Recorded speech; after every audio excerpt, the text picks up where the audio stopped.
firman dan katakan amin. Silakan duduk Bapak Ibu. Shalom. Nah, saya sangat bersukacita sore hari ini saya boleh melihat wajah-wajah yang penuh dengan sukacita. Amin.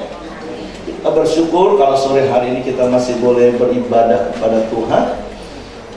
Siang ini di medsos tadi sempat saya lihat di Facebook khususnya pulang ibadah habis makan siang, karena ada status yang cukup menggelitik dan banyak sekali komen.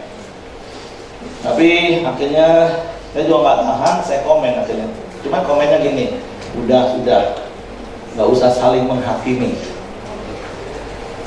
Karena yang satu ngomong, wah yang nggak beribadah itu pendetanya nggak punya iman, pantas jemaatnya nggak punya iman. Kan ada beberapa gereja kan, ya berdasarkan himbauan dari pemerintah juga nggak ibadah, mereka ibadahnya streaming, live. Ngomong udah nggak usah saling menghakimi. Yang masih mau beribadah ya silahkan ibadah, yang nggak mau beribadah juga sudahlah, nggak usah jadi permasalahan. Cuman yang saya sayangkan, saya ngomong gini, kalau yang nggak mau ibadah sekalian nggak usah kemana-mana. Nggak fair kalau gereja yang dikorbankan tapi dia nge-mall juga masih jalan, kerja juga masih lanjut, sekolah juga masih pergi. Itu nggak fair menurut saya. Tapi it's okay, saya bilang ya sudah, nggak usah berdebat. Kita semua pendeta, kita semua anak Tuhan, kenapa harus jadi saling ribut di medsos, saya bilang. Udah. Tapi kita bersyukur sore hari ini kita masih bisa beribadah, amin. Dan saya tidak melihat ada wajah-wajah ketakutan, amin. Karena kita percaya ada Tuhan yang berjanji dan Tuhan itu setia. Hari-hari ini ada lagu yang sering saya nyanyiin. Zaman sekarang berjagalah, lihat dunia bergelora, kedengaran sini sana banyak kabar menggemparkan, berlindunglah dalam sabda Allah. Amin. Hari ini banyak kabar yang menggemparkan. Tadi pagi salah satu leader pemimpin pada satu katakan, iya Pak, kalau setiap lihat berita hari ini, semua berita menakutkan. Ya udah, nggak salah dengar berita Bapak Ibu. Kalau itu membuat kita bisa lebih berhikmat, berjaga-jaga. Tapi kalau berita itu hanya membuat kita hidup dalam ketakutan, itu yang nggak benar. Ingat statement yang saya pernah katakan, diserang rasa khawatir, diserang rasa takut itu normal. Tapi hidup dalam kekhawatiran, hidup dalam ketakutan itu abnormal. Bukankah firman Tuhan berjanji seperti yang saya sebutkan di dalam doa tadi, bagi orang yang beribadah kepada Tuhan, Tuhan katakan, aku akan memberkati roti makanannya dan aku akan memberkati air minumannya serta menjauhkan segala sakit penyakit di tengah-tengahnya. Mazmur 91 katakan, orang-orang yang hatinya melekat kepadanya, yang menjadikan Tuhan itu tempat perlindungan, itu akan menjadi perlindungan yang teguh. 1000 rebah di sisi kiri, 10.000 rebah di sebelah kanan, tapi kita tetap berdiri karena Tuhan menopang hidup kita. Tidak akan ada penyakit sampar, penyakit menular yang dapat menyentuh orang-orang yang berlindung kepada Tuhan. Amin. Bahkan Wahyu katakan, ketika aku menggoncangkan langit dan bumi, tapi aku akan memelihara dan menjaga orang-orang yang bertekun menanti-nantikan aku. Amin. Tapi bukan berarti terus sok-sokan cari hal. Enggak Bapak Ibu. Kita harus bijak hidup, jaga kesehatan. Yang penting itu imun kita, daya tubuh kita itu kuat, kita pasti akan nikmati hari-hari ini. Amin. Semalam saya telepon anak saya yang kerja di Bali, dia tanya, gimana Koko Bali? Oke, agak sepi. Tapi yang saya suka itu karena dia tenang. Dia ngomong, Pak, itu cuma kayak flu. Makanya tadi Nilam katakan, oh dia betul, tapi perbedaannya jelas. Tadi itu bukan corona, udah jelas. Kalau corona nggak ada pileknya. Itu flu, sah itu. Nah, tapi intinya maksud saya jangan hidup dalam ketakutan, tetaplah berdoa, tapi juga berhikmat, terus jaga kesehatan. Mau salaman silakan, enggak juga nggak apa-apa. Jangan gara-gara salaman menghakimi. Lu nggak punya iman, nggak mau salaman. Enggak seperti itu Bapak Ibu. Tapi di depan kita juga standar ada sanitizer. Kalau Bapak Ibu mau cuci tangan, it's okay, silakan. Amin. Tapi sekali lagi saya bersyukur, saya bersuka cita melihat wajah-wajah yang penuh keyakinan dan pengharapan yang beribadah kepada Tuhan. Amin. Nah, hari ini kita mau belajar tentang penyembah sejati. Karena 2 bulan ini tema kita adalah penyembah sejati. Dan saya berharap Bapak Ibu nggak bosan kalau tema kita menjadi 2 bulanan. Karena memang berdasarkan survei berkata seperti ini, paling tidak kita dengar 6-7 kali itu baru nempel. Makanya kenapa penatua dan para pemimpin sepakat bahwa tema kita sekarang 2 bulan. Karena saya percaya kalau kita dengar firman dengan haus dan lapar dan kita praktek firman Tuhan, maka kita nggak akan pernah bosan. Amin. Ngomong kanan kiri, kamu pernah bosan sama nasi? Kamu udah umur berapa? Udah berapa puluh tahun kamu makan nasi setiap hari lagi? Nggak cukup sekali lagi sehari, bisa 3 kali lagi, nggak cukup dikit lagi. Masa firman Tuhan bosan? Karena nanti saya akan singgung ya. Oke, berbicara tentang penyembah sejati, tentu para pengkhotbah akan banyak kupas dari sisi yang lain. Tapi saya hanya akan memberikan sebuah fondasi tentang penyembah sejati itu. Nah, di dalam Yohanes pasal yang keempat ayat 23 menjadi ayat sentral kita. Di dalam Yohanes 4 ayat 23 berkata seperti ini, tetapi saatnya akan datang dan sudah tiba sekarang bahwa penyembah-penyembah benar akan menyembah Bapa dalam roh dan kebenaran, sebab Bapa menghendaki penyembah-penyembah demikian. Allah itu roh, dan barang siapa menyembah Dia harus menyembahnya dalam roh dan kebenaran. Nah, ada kalimat yang saya beri warna merah di situ, katakan sudah tiba sekarang. Nah, kapan tiba waktunya setiap orang menjadi penyembah-penyembah di dalam roh dan kebenaran? Nah, ada 3 kebenaran yang sore hari saya sampaikan dan saya mau meneguhkan setiap kita. Yang pertama, saya mau meneguhkan bahwa setiap kita adalah penyembah sejati. Yang percaya katakan amin. Jadi penyembah sejati itu kenapa menjadi status kita? Karena di dalam 2 Korintus pasal 5 ayat 17, jadi siapa yang ada di dalam Kristus, ia adalah ciptaan baru. Yang lama sudah berlalu, sesungguhnya yang baru sudah datang. Jadi Yohanes pasal 4 tadi katakan sudah tiba sekarang waktunya. Kapan? Yaitu setiap kali kita manusia membuka hati menerima Yesus sebagai Tuhan dan Juru Selamat satu-satunya, maka saat itu juga dia menjadi ciptaan baru. Dan Bapak Ibu masih ingat tentunya ada 3 ciri-ciri ciptaan baru, amin. Yang pertama apa? Suka menyembah. Kenapa? Sebab kita didesain Allah sebagai makhluk penyembah. Makanya saya katakan tadi, ketika kita mengaku di mulut, percaya di hati bahwa Yesus adalah satu-satunya Tuhan dan Juru Selamat, dan kita menjadi ciptaan baru, maka kita adalah penyembah sejati. Yang setuju katakan amin. Nah, yang kedua, suka firman Tuhan. Karena firman Tuhan adalah makanan pokok kita. Dan yang ketiga adalah suka berbuat baik, karena itu adalah sifat alami kita. Jadi itu 3 ciri-ciri ciptaan baru di dalam Kristus. Nah, oleh sebab itu Bapak Ibu, saya hanya akan fokus kepada bagian yang pertama, yaitu suka menyembah. Kenapa? Karena kita adalah penyembah sejati. Kita memang didesain oleh Allah dari awalnya sebagai penyembah. Nah, kalau kita belajar sepintas dulu, nah, Allah itu tidak bisa menyembah dirinya sendiri. Makanya pertama Allah menciptakan malaikat untuk menyembah Dia yang bernama Lucifer. Dan kalau Bapak Ibu nanti ada waktu, dan saya berharap Bapak Ibu punya banyak waktu untuk baca di dalam Yehezkiel pasal 28 ayat 12 sampai 17. Itu adalah gambaran bagaimana Tuhan menciptakan Lucifer dengan segala kemuliaannya, dengan segala keagungannya. Seluruh bagian tubuhnya bertahta dengan batu permata. Setiap dia melangkah ada alunan-alunan musik yang naik mengagungkan Tuhan. Wow, keren banget Bapak Ibu. Tapi ketika di dalam Yesaya pasal 14 ayat 12 sampai 15, dia mulai sombong. Dan dia mulai berkata, aku mau naik ke atas tahta Allah.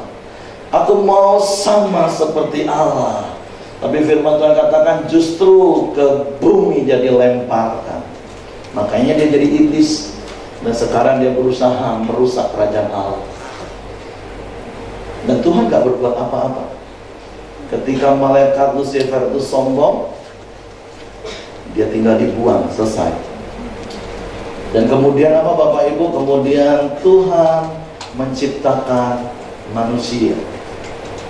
Memang tidak seheboh, tidak sehebat seperti malaikat Lucifer tadi yang penuh dengan batu permata. Coba lihat, apakah banyak batu permata nempel di badan Bapak Ibu? Enggak kan? Ada satu aja udah keren.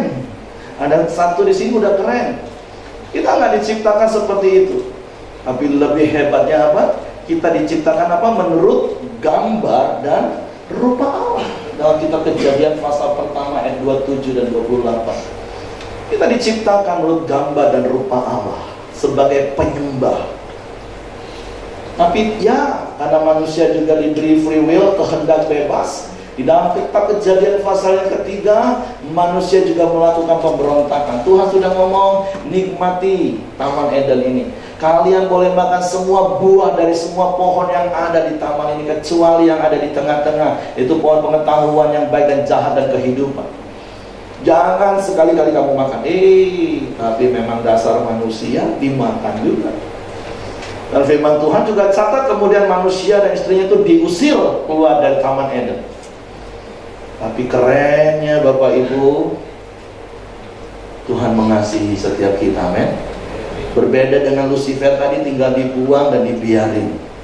Tapi ketika manusia jatuh dalam dosa, Allah memulihkan hidup kita, amin. 2000 tahun yang lalu Yesus datang ke dalam dunia. Dia mati di kayu salib, mencurahkan darahnya untuk menebus setiap manusia berdosa. Saya sudah jelasin di khotbah saya di bulan Januari. Itu banyak ayat-ayat, Yohanes 1:29. Lihatlah anak domba Allah yang menanggung, memikul semua dosa dunia. Terus karena begitu besar kasih Allah akan dunia ini, sehingga dia mengaruniakan anak yang tunggal, supaya barang siapa yang percaya kepada tidak binasa, melainkan beroleh hidup yang kekal. Atau Yohanes 10 ayat 10, Yesus datang memberikan hidup dan hidup di dalam kelimpahan. Atau Roma 5 ayat 10, kita diperdamaikan. Ada begitu banyak ayat yang sudah saya sampaikan. Makanya kenapa 2 bulan yang lalu kita belajar tentang berpusat kepada Kristus. Yang saya katakan berbicara tentang berpusat kepada Kristus, itu berbicara tentang terhubung dan bergantung. Oleh karya salib kita dipulihkan. Jadi hal inilah yang membuat kita bisa kembali terhubung dan bergantung pada Tuhan, yaitu berpusat pada Kristus. Karena kita dipulihkan, karena kita boleh berpusat kepada Kristus, dan status kita dipulihkan kembali sejak semula, yaitu menjadi penyembah sejati. Jadi kita bersyukur, kita berterima kasih di dalam karya salib yang dilakukan oleh Yesus, kita dipulihkan sebagai penyembah sejati. Sebab itu sudah seharusnya Allah hidup kita menjadi persembahan yang hidup bagi Tuhan. Jadi yang pertama saya mau meneguhkan Bapak Ibu, setiap kita orang-orang yang percaya kepada Yesus, yang menjadi ciptaan baru, maka setiap kita adalah penyembah sejati, amin. Jadi penyembah sejati bukan cuma WL, bukan cuma singer, bukan cuma pemain musik. Ngomong kanan kiri, kamu juga penyembah sejati, amin. Karena itu ciri-ciri orang ciptaan baru. Dan memang kita didesain sejak awal untuk jadi penyembah. Dan sebagai penyembah, apa pekerjaannya Bapak Ibu? Ya menyembah. Kalau petani, pekerjaan utamanya apa? Bertani. Pekebun, pekerjaan utamanya berkebun. Terus pedagang, pekerjaan utamanya apa? Berdagang. Kalau penyembah, ya menyembah pekerjaannya. Jadi kalau ada orang Kristen nggak suka menyembah, terus itu poin yang ketiga, nanti saya jelaskan. Dipertanyakan Bapak Ibu, sekali lagi ngomong kanan kiri, kamu itu penyembah, dan kerjaan kamu itu yang menyembah. Walaupun nanti saya akan jelasin Bapak Ibu. Ada satu jemaat tanya gini, jadi nanti Pak di dalam kekekalan kerjaan kita ngapain? Ngapain Bapak Ibu di dalam kekekalan nanti? Hah? Ya menyembah. Oh, kita diciptakan sebagai penyembah. Terus ada yang ngomong, gak bosan ya Pak? Ya makanya dilatih Pak dari sekarang. Atau ngomong kanan kiri, Atau kamu nggak mau jadi penyembah? Tapi saya percaya dan saya meneguhkan setiap kita adalah penyembah sejati. Amin. Karena kita adalah orang-orang yang sudah ditebus oleh darah Yesus. Kita diciptaan baru. Dan salah satu cirinya tadi itu adalah suka menyembah. Karena memang kita didesain sebagai penyembah sejati. Jadi kebenaran yang pertama yang saya mau sampaikan dan saya meneguhkan bahwa setiap kita adalah penyembah sejati. Nah yang kedua, saya tidak akan khotbah panjang, kita akan lebih banyak menyembah. Nah yang kedua, hidup kita adalah penyembahan. Maksud saya jangan sampai kita mempunyai persepsi yang salah bahwa yang namanya penyembahan itu berbicara tentang kalau kita sedang nyanyi lagu yang pelan. Enggak. Itu bagian 3 nanti saya jelaskan. Tapi kenapa hal itu harus kita lakukan? Itu hanyalah salah satu ekspresi dari penyembahan kita. Tapi sebelum kita masuk ke poin itu, mengapa hal itu harus kita lakukan, saya mau jelaskan poin yang kedua. Bahwa sebagai penyembah sejati, maka tugas utama kita adalah menyembah atau membawa persembahan. Nah, hidup kita adalah penyembahan. Bapak Ibu sering nyanyi lagu kan hari-hari ini, ku tahu hidupku adalah penyembahan. Amin. Jadi seluruh hidup kita itulah penyembahan. Nah, kenapa kita harus lakukan seperti itu? Ada satu kebenaran di dalam Mazmur pasal 115 ayat yang ke-8. Bapak Ibu nanti di rumah baca di ayat-ayat sebelumnya, itu berbicara memang tentang orang-orang yang membuat patung dan menyembahnya. Tapi ada prinsip di ayat yang ke-8 katakan seperti ini. Seperti itulah jadinya orang-orang yang membuatnya dan semua orang yang percaya kepadanya. Orang kalau menyembah apa yang dia buat, dia akan menjadi seperti apa yang dia buat. Kalau orang menyembah sesuatu, dia akan menjadi seperti sesuatu itu. Itu prinsip. Nah makanya kita harus menyembah Tuhan supaya kita semakin hari semakin sama seperti itu Tuhan. Tapi kalau setiap hari yang kita sembah duit, nah mukanya lama-lama jadi kayak duit. Coba lihat kanan kiri, wajah Kristus atau wajah duit? Di sini langsung rupiah atau dolar. Kan di medsos lagi ngetren tuh, kan ada game apa sih namanya stretching, di sini muncul. Nah, coba perhatikan orang-orang di sebelah kanan kiri sebentar. Dalam penerawangan yang muncul apa? Kristus apa duit di sini? Tapi saya berharap kita adalah orang-orang yang menyembah Tuhan, sehingga kita akan menjadi semakin serupa dengan Tuhan. Amin. Nah, karena di dalam Roma pasal yang ke-12 ayat yang ke-1 dan yang kedua, firman Tuhan berkata seperti ini. Karena itu saudara-saudara, demi kemurahan Allah aku menasehatkan kamu supaya kamu apa? Mempersembahkan tubuhmu sebagai persembahan yang hidup, yang kudus, dan yang berkenan kepada Allah. Itu adalah ibadahmu yang sejati. Janganlah kamu menjadi serupa dengan dunia ini, tetapi berubahlah oleh pembaharuan budimu, sehingga kamu dapat membedakan manakah kehendak Allah, apa yang baik, yang berkenan kepada Allah, dan yang sempurna. Jadi yang kedua tadi saya katakan bahwa seluruh hidup kita itulah penyembahan kepada Tuhan. Dan berbicara tentang penyembahan atau berbicara tentang persembahan, firman Tuhan ayat ini katakan hidup kita harus kudus.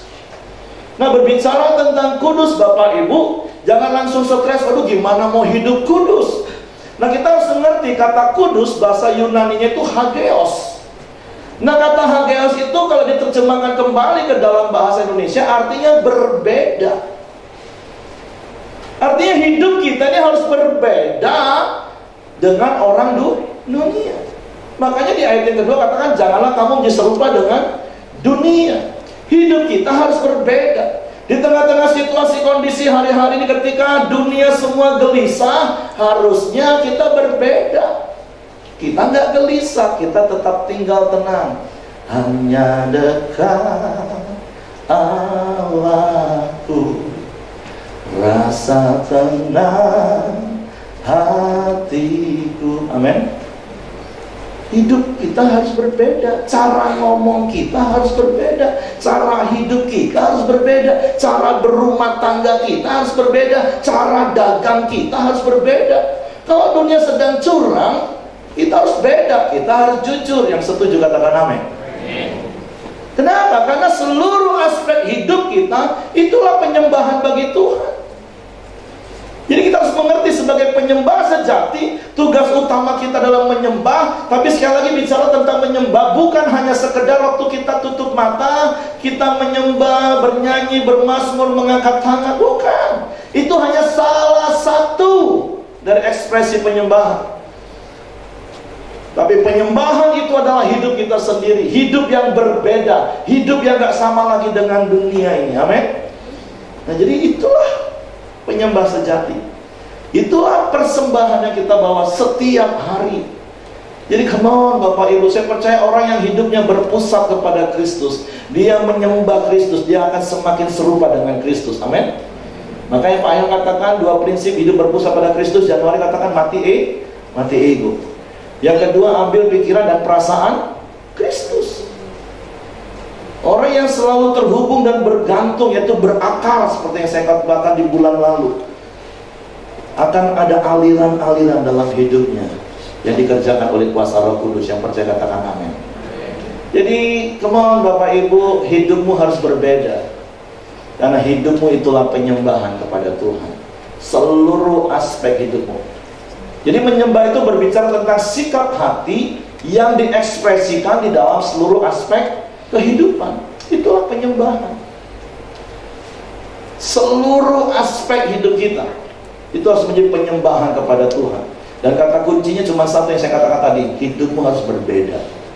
Ngomong kanan kiri, hidupmu harus berbeda dengan dunia. Amin.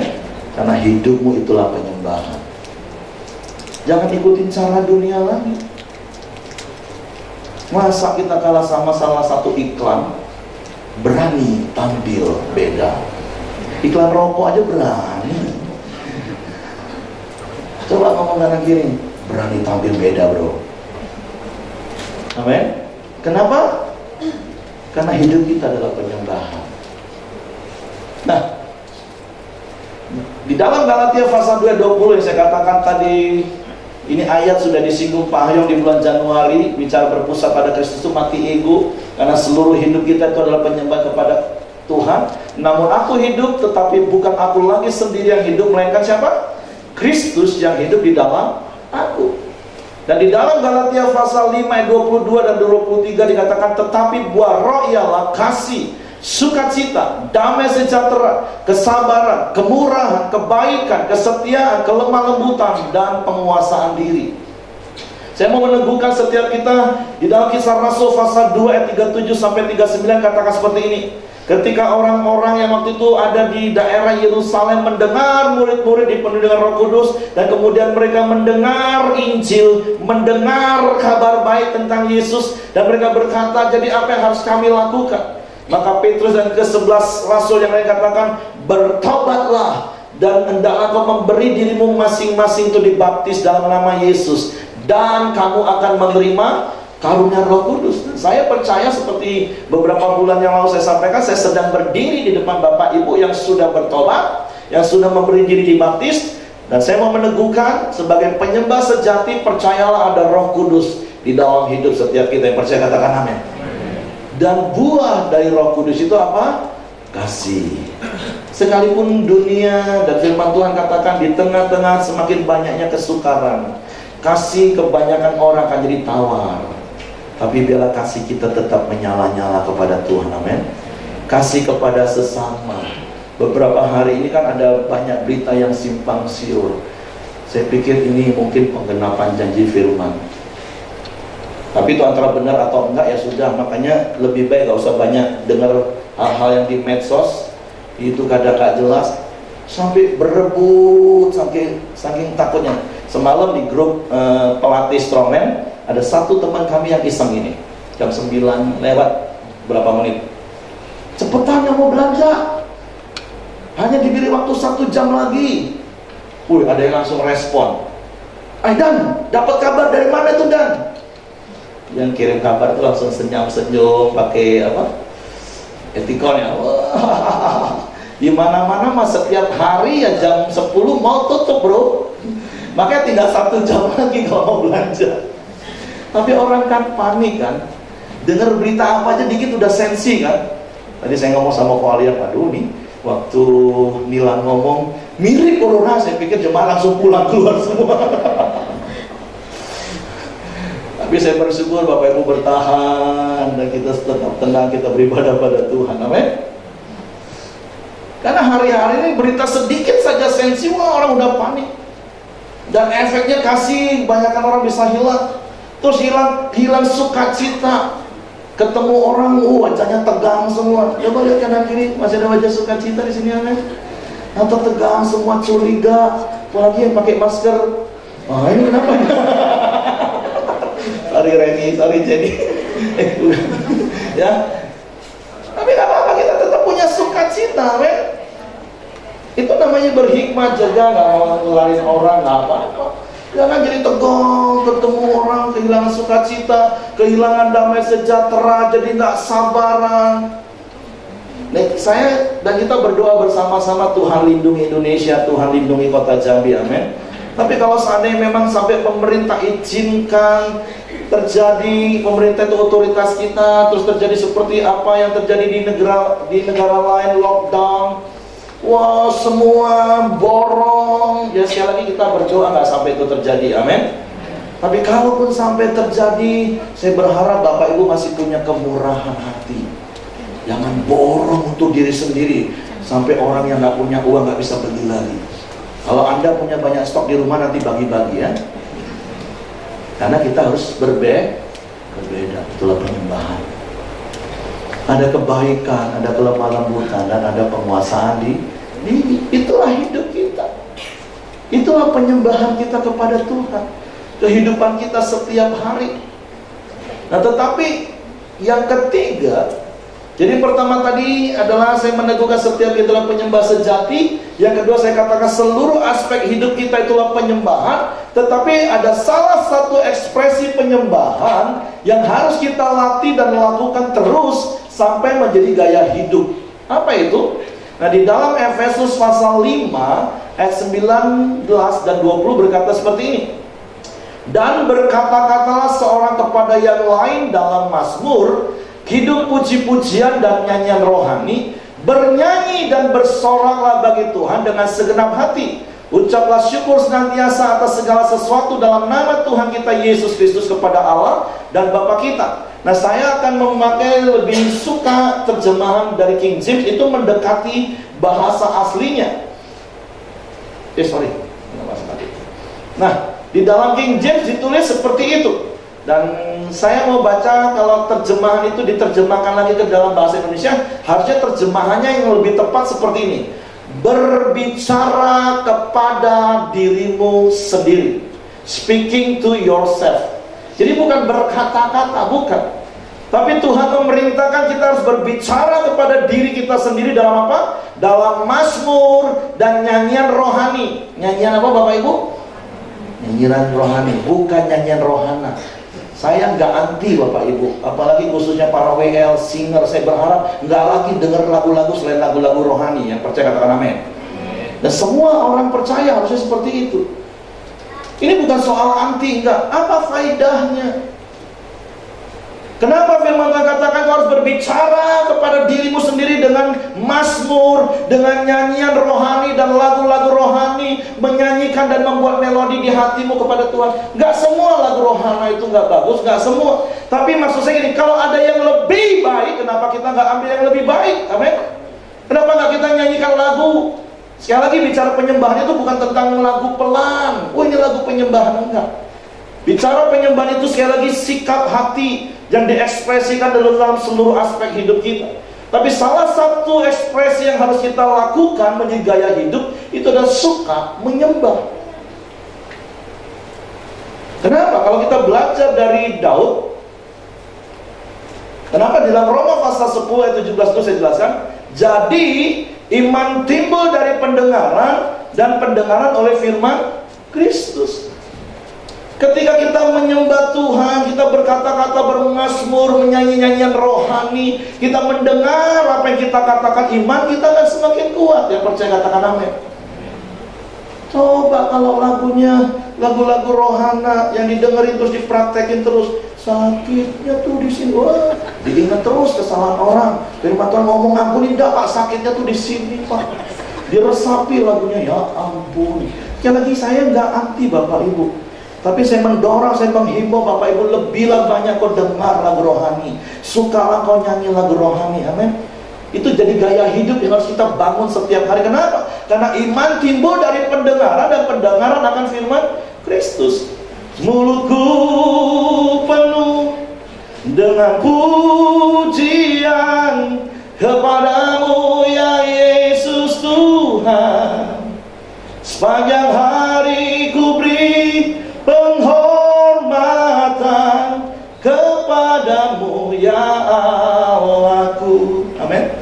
Jadi gak ada alasan Pak fales gak bisa nyanyi. Enggak. Kalaupun suaramu fales dari surga, Tuhan gak bakalan ngomong gini, stop, sakit telingaku dengar. Enggak Bapak Ibu. Karena ketika kita menyembah Tuhan dalam pujian, dalam mazmur, dalam nyanyian rohani, Tuhan disenangkan, Tuhan dimuliakan, tapi iman kita juga dikuatkan dan diteguhkan. Amin. Hari-hari ini yuk menyembah Tuhan.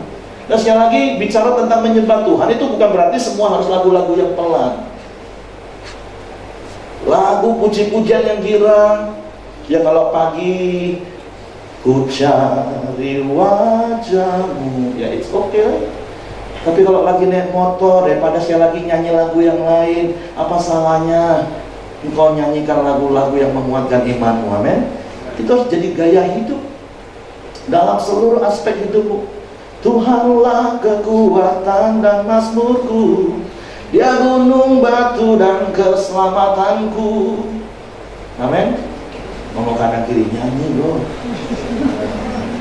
Nyanyian rohani tapi sepanjang hari, mau sambil masak, mau sambil bekerja, sambil setrika, sambil berkendara, karena sepanjang hari itulah penyembahan kepada Tuhan. Dan imanmu akan dikuatkan. Daud Bapak Ibu, kenapa Daud punya pribadi yang teguh hatinya menghadapi kehidupan? Kenapa? Karena gaya hidup penyembahannya. Suka bermazmur. 73 pasal di dalam kitab Mazmur itu tulisan Daud. Jadi bukan semua 150 pasal itu Daud yang nulis. Makanya untuk pengkhotbah saya pernah ingatkan, hati-hati. Daud bermazmur. Tunggu dulu. Itu mazmurnya Daud atau Bani Korah atau Yedutun atau Asaf atau Musa atau pemazmur yang lain. Jangan asal ngomong. Tapi it's okay lah, nggak usah dipermasalahkan siapa yang menulis. Tapi secara khusus 73 pasal itu ditulis oleh Daud. Daud itu adalah pribadi yang firman Tuhan katakan dari 3 orang yang disebut berkenan, salah satunya Daud. Kenapa? Karena dia pribadi yang hatinya teguh. Ayo sampaikan minggu lalu. Kenapa dia teguh? Karena gaya hidup penyembahannya. Waktu dia di padang mengembalakan kambing domba, dia dilupakan ayahnya waktu Nabi Samuel datang. Dia nyanyi. Nyanyinya bukan sakitnya tuh di sini, enggak. Sekalipun ayahku dan ibuku melupakan aku, tapi engkau tidak pernah melupakan aku. Engkau melukiskan aku di telapak tanganmu. Wow. Jadi ada kekuatan baru. Bukan sayang diri, aku memang orang yang termiskin di dunia. Ampun. Jadi sensi, orang pakai baju baru nyanyi aku termiskin di dunia. Ya sudah lah, nggak bisa beli baju baru. Kenapa sih emangnya? Come on Bapak Ibu. Waktu dia ditegur Nabi Nathan, minggu lalu kan dikhotbahkan Pak Ayub, itu juga mazmur nyanyi, Tuhan, sekalipun aku dilahirkan dikandung dalam dosa, tapi engkau memulihkan hidupku, engkau diam-diam memberi hikmat bagiku. Waktu dia didudukkan menjadi seorang raja, dia bermazmur nyanyi bagi Tuhan dengan sukacita.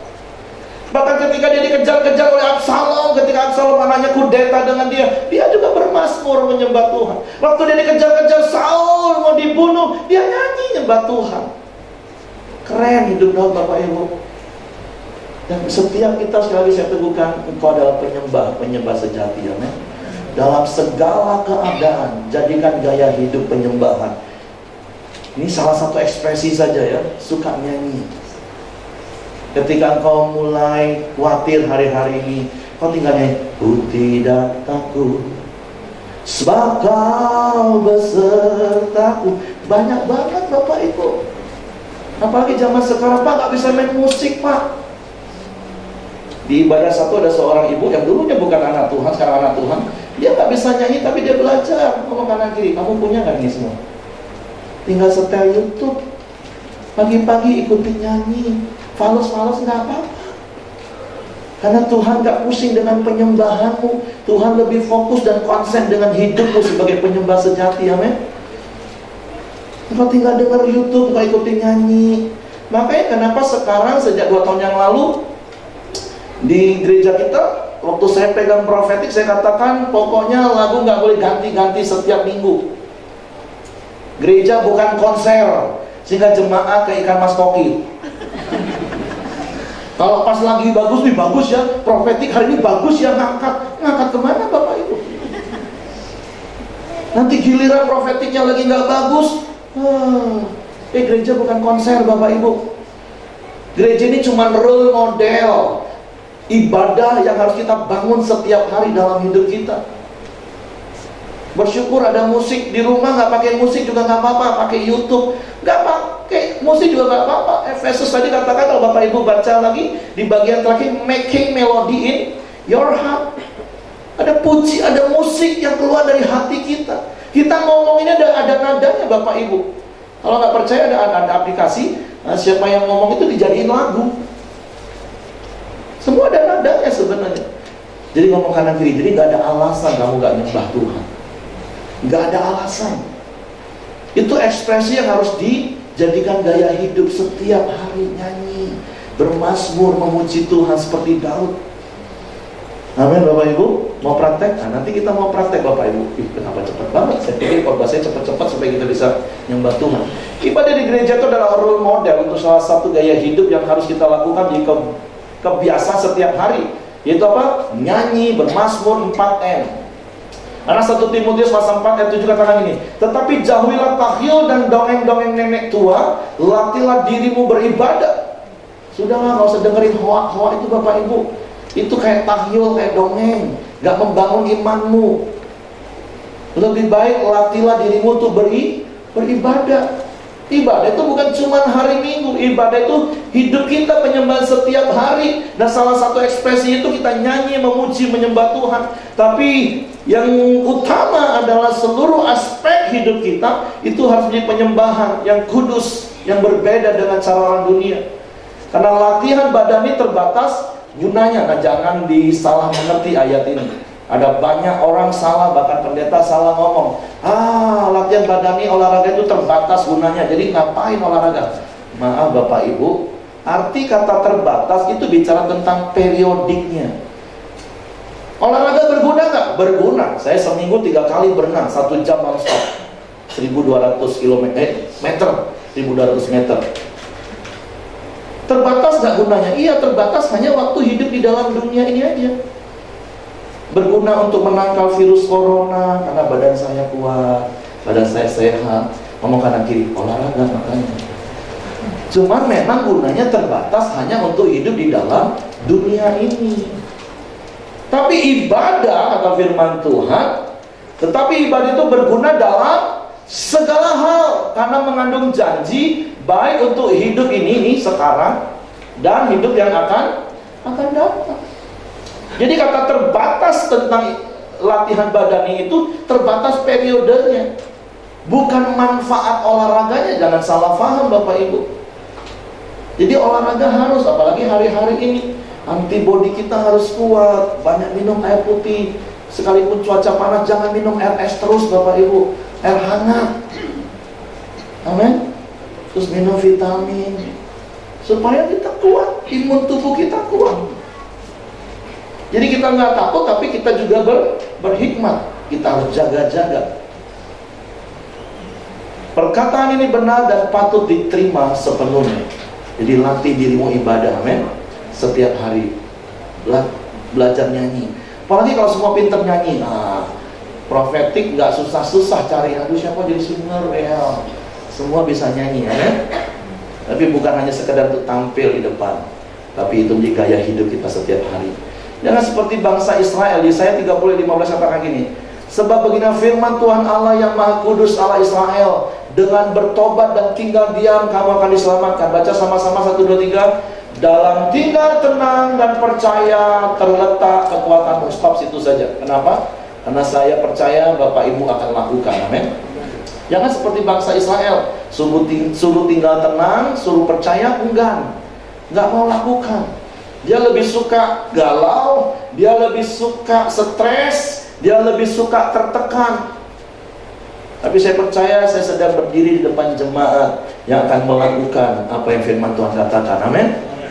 Dalam tinggal tenang dan percaya terletak kekuatanmu. Jadi come on Bapak Ibu, bangun gaya hidup hari-hari ini.